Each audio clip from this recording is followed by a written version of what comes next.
L'Arabie Saoudite a demandé à sa compagnie nationale Aramco de maintenir sa capacité de production de pétrole à 12 millions de barils par jour, renonçant à un projet d'augmentation annoncé en 2021, a indiqué mardi la compagnie.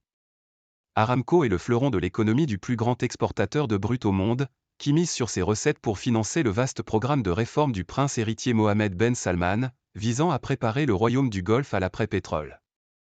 Aramco annonce avoir reçu une directive du ministère de l'Énergie pour maintenir sa capacité maximale durable à 12 millions de barils par jour, MBJ, au lieu de la porter à 13 MBJ comme prévu, a affirmé la société dans un communiqué. Les prévisions de dépenses d'investissement seront mises à jour au moment de l'annonce des résultats annuels de 2023 en mars, a-t-elle ajouté. La monarchie pétrolière avait annoncé son intention d'augmenter sa capacité de production quotidienne d'1 million de barils en octobre 2021, le même mois où elle s'était engagée à atteindre la neutralité carbone en 2060, suscitant le scepticisme des défenseurs de l'environnement. La décision d'abandonner cet objectif suggère que Riyad n'est pas très confiant que le monde aura besoin d'une telle capacité supplémentaire, et que l'investissement nécessaire pour atteindre et maintenir les 13 MBJ serait mieux dépensé ailleurs, estime Jamie Ingram, de la publication spécialisée Middle East Economic Survey. Au début du mois, Aramco avait injecté 4 milliards de dollars dans sa société de capital risque, Aramco Venture, faisant passer son capital de 3 à 7 milliards de dollars, rappelle-t-il.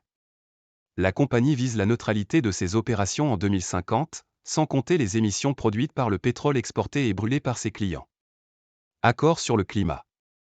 L'Arabie Saoudite a toujours affirmé qu'une hausse des investissements dans l'industrie fossile était nécessaire pour assurer la sécurité énergétique dans le monde, notamment en Afrique.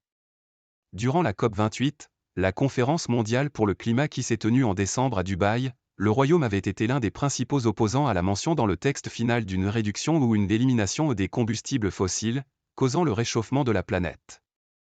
L'accord adopté à l'issue des négociations a toutefois ouvert la voie à leur abandon progressif, en appelant à transitionner hors des énergies fossiles. Le ministre saoudien de l'énergie, Abdelaziz Ben Salman, en avait alors minimisé la portée, affirmant que le texte n'aurait aucun impact sur les exportations de son pays. Il n'impose rien aux pays producteurs et leur permet de réduire leurs émissions en fonction de leurs moyens et de leurs intérêts, avait-il affirmé dans une interview à la chaîne saoudienne Al Arabiya Business. L'annonce de mardi ne devrait pas avoir d'effet immédiat sur la production du Royaume, qui se situe actuellement bien en deçà de sa capacité de 12 millions de barils par jour, à environ 9 millions de BPJ.